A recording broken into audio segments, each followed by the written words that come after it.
Yeah, that's true. I'm actually very close to my dad, which kind of, I think, saved me in a sense because I had stability from him.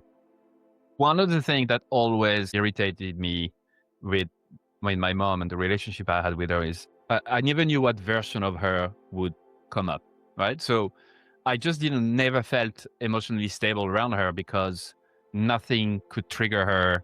Or I could come back from school and she'd be in a bad mood about something, or I could come back and she'd be angry about something, or and I never felt like I had this strong structural emotional foundation with her. While with my dad, it's been always been moods, and obviously you could be pissed off about stuff, but roughly feeling like whatever happens, I can rely on him emotionally. And with her, it was never the case. And that just led to us not really getting along from a young age. She tried very hard to push me into a box, the box that she had built for me, imagined for me.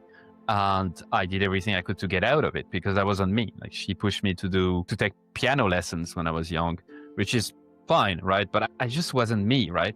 And if she had taken care of listening to me a bit more, or would have noticed that I was way more into the IT and the computer stuff.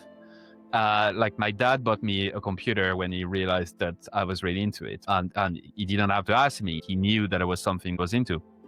And she pushed me in directions that I just didn't feel like me, which makes sense now. But at the time, I didn't know. I couldn't express that out loud. It just wasn't for me. So yeah, like, we never had a good relationship. We still don't. Like, we're not close. And I know that this is one of the reasons why the contrarian in me is kind of was forged by this relationship. I think she really took it out of me and developed it, helped me develop it against her will. And yeah, so if I didn't have my dad in the picture, I think if I was only raised by my mom, I would have struggled way more in life because I wouldn't have had this stability. I don't know what I would end up doing, but I don't think I would be here today talking to you, that's for sure.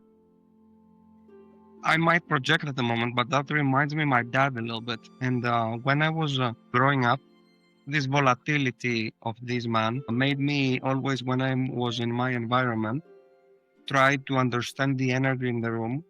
So I sharpened the skill of getting people around me. Does that sound familiar? Yeah, it's exactly the same, which is why I think my emotional intelligence is quite high, but it also leads to anxiety about stuff happening around you and stuff. So yes, absolutely. Trying to sense what mood she would be on just by the footsteps. Like, or like, I don't have good memories of my childhood. I don't know. Some people have extreme good memories. I don't remember anything, mostly.